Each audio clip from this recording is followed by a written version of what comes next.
A continuación vamos a llevar dos temas que son bastante cortos, ¿no? Y que tienen cierta relación por el nombre, pero que en realidad tanto en la fisiopatología como en sus características son bastante diferentes, ¿no? Estoy hablando en primer lugar del síndrome nefrítico. Entonces, a continuación, pues vamos a estudiar ello. Bueno, tienes aquí una imagen de un glomérulo, antes que nada, ¿no? Si tú puedes observar. En esta imagen pues tienes lo siguiente, ¿no? El espacio de Bowman, lo que te estoy señalando aquí con el mouse del ratón. Y dentro pues ves unos capilares muy congestionados, ¿no? Se van a distinguir áreas mesangiales también congestionadas. Y es la expresión viva del síndrome nefrítico. Bien, ¿cómo definimos al síndrome nefrítico? Es un síndrome agudo, ¿no? Principalmente. Entonces tiene características que son las siguientes. Tiene hematuria, que es lo más característico, y generalmente en la mayoría de las veces es de tipo macroscópico, ¿no? El síndrome nefrítico también cursa con edemas, hipertensión arterial. En muchas ocasiones, en la mayoría, se llega a una oliguria y a una insuficiencia renal, ¿no? Y también puede presentar proteinuria moderada, que no llega a rango nefrótico. Eso te lo explico más adelante. Entonces, hematuria, edemas, hipertensión arterial, insuficiencia renal aguda y proteinuria moderada. Esas son las características del síndrome nefrítico. Y la principal es la que te he indicado, ¿no? La hematuria. Bien, entonces aquí en la diapositiva tengo un esquema. En la figura A tengo un corte de un glomérulo normal. La parte central es el mesangio. Y esto es donde se va a producir principalmente el daño en el síndrome nefrítico. Entonces, hacemos una descripción básica de este pequeño corte, ¿no?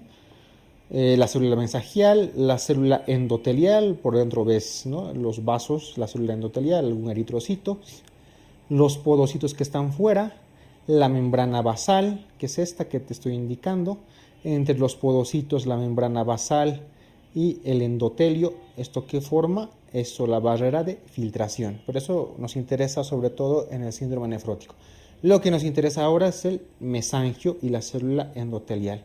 Entonces, en la figura B, tú lo que vas a ver es lo siguiente. Primero, una proliferación de estas células mesangiales. Es que se van a llenar de células mesangiales. ¿Por qué? Porque hay un proceso inflamatorio, ya sea autoinmunitario o por algún otro agente. ¿Y qué es lo que pasa? Al haber células mesangiales en proliferación, se van a dañar también y van a proliferar las células endoteliales, es decir, de los vasos sanguíneos. Al proliferar las células endoteliales se va a dañar la barrera de filtración. Por lo tanto, van a salir tanto proteínas como eritrocitos. Y estos eritrocitos es lo que dan la característica de la hematuria. Entonces recuerda, en el síndrome nefrítico hay una alteración sobre todo del mesangio y de las células endoteliales. Otra vez vamos a hablar de los datos clínicos. Recuerda, la hematuria es la principal. Es el hallazgo más frecuente en el síndrome nefrítico, ¿no? Y en la mayoría de los casos es, como ves aquí en la imagen, de tipo macroscópico. Posteriormente vemos la hipertensión, que también es un hallazgo frecuente, ¿no? Esto es causa principalmente porque hay una retención hidrosalina. El edema también es producto de la retención hidrosalina, y esto quiero que te quede claro porque el edema del nefrótico que vamos a ver después es de otra causa, ¿no? En el nefrítico el edema es por retención hidrosalina, ¿no?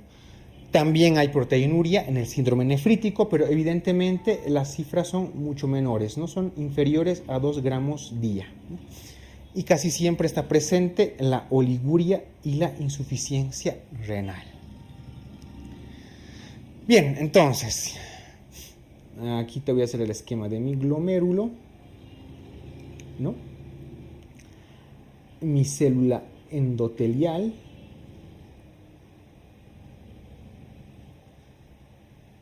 mis células endoteliales, mi cápsula de Bowman, mis podocitos.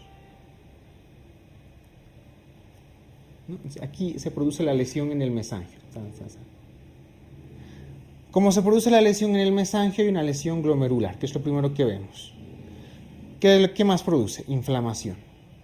Al producir inflamación, disminuye el filtrado glomerular.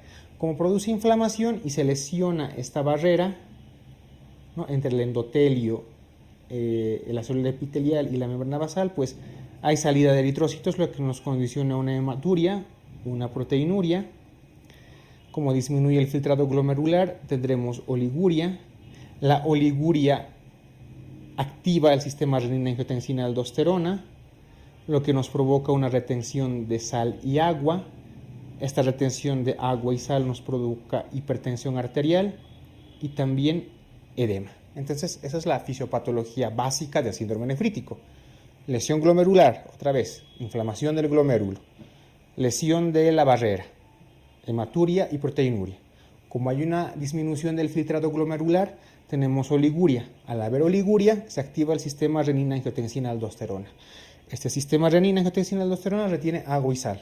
Como retengo agua y sal, me produce edema e hipertensión arterial. Bien, la etiología, esto sí es importante que te lo aprendas de una manera práctica, ¿no?, porque esto sí es muy preguntable. Y es que la etiología del síndrome nefrítico puede ser, primero, por unas glomerulonefritis primarias, glomerulonefritis secundarias o por otras causas. Dentro de las glomerulonefritis primarias y de forma global, la causa más frecuente de síndrome nefrítico es la glomerulonefritis post-estreptocócica, ¿sí? Es la causa más frecuente, seguida de la nefropatía por inmunoglobulina A o la nefropatía IgA, ¿sí? A nivel de las glomerulonefritis secundarias, pues evidentemente está presente la nefropatía lúpica, distintos tipos de vasculitis como las granulomatosis de Wegener, el síndrome de Church-Strauss, la poliangitis microscópica, microglobulinemia, etc., ¿no? Y entre otras causas puede haber tromboembolismo renal, la nefritis intersticial, te pueden producir un síndrome nefrítico. Pero sin embargo, quiero que te quedes con este dato, ¿no?, que la causa más frecuente de síndrome nefrítico es por una glomerulonefritis post-estreptocócica. Bien, no vamos a tocar el tema de glomerulares porque sería un tema inmenso realmente, ¿no? Pero sí que tienes que tener algunos datos de la causa más frecuente del síndrome nefrítico, ¿no? Vamos a hablar un poco de la glomerulonefritis postestreptocócica. Va a afectar principalmente a niños, ¿no?, sobre todo entre 2 y 14 años. Y como te había indicado más atrás, es que es la forma más frecuente de síndrome nefrítico, ¿no? ¿Cuál es la característica? Es que el paciente tiene antecedente de haber sufrido una infección, ya sea de piel en forma de impético o de faringe, como una faringoamigdalitis, por un estreptococo de tipo M, ¿no? Pero tiene un antecedente previo, es decir, hay un periodo de latencia. La glomerulonefritis no se produce al mismo tiempo que la infección, ya sea por la piel o ya sea por la faringe. Es decir, una persona que tiene impétigo por estreptococo tiene que esperar entre 2 a 6 semanas para que se desarrolle una glomerulonefritis.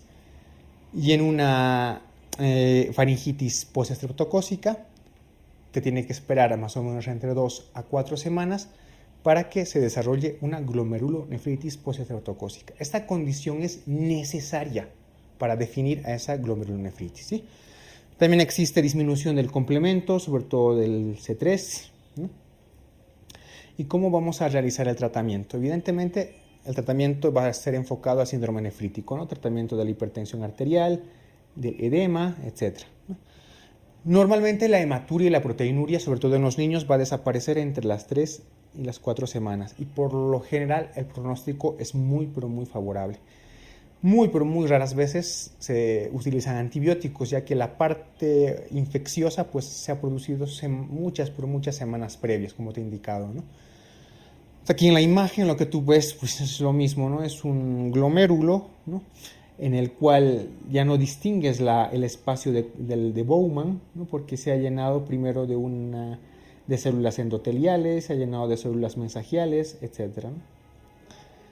Bien, la nefropatía IgA, la nefropatía por inmunoglobulina A, es la segunda en frecuencia de producir un síndrome nefrítico, ¿no?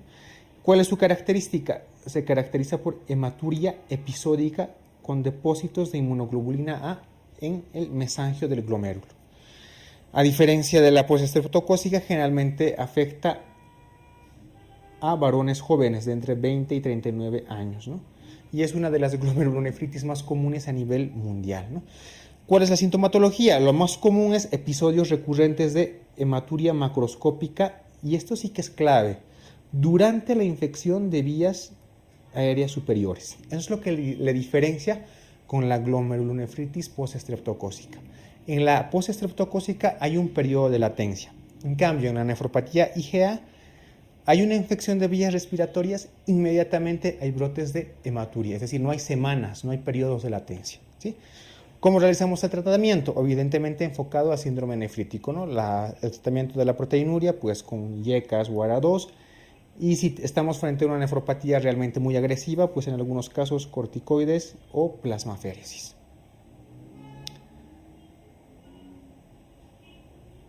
Bien, y por último vamos a ver el tratamiento, ¿no? El tratamiento en general del síndrome nefrítico tiene que ir enfocado hacia la etiología, ¿sí? Hacia la causa principal, las glomerulonefritis, ya sean primarias o secundarias. Sin embargo, hay unos parámetros generales, ¿no? Para los cuales podemos controlar el síndrome nefrítico. Por ejemplo, la presión arterial y los edemas los vamos a controlar con el uso de los IECA y ARA2. Y si no, como segunda opción, podemos usar diuréticos de asa como la furosemida, ¿no? Muy rara vez, como te he indicado, se valora el uso de antibióticos, ya que el periodo, ¿no?, infeccioso pues ha pasado con un periodo de latencia hace mucho tiempo atrás, ¿no? Entonces rara vez utilizamos antibióticos.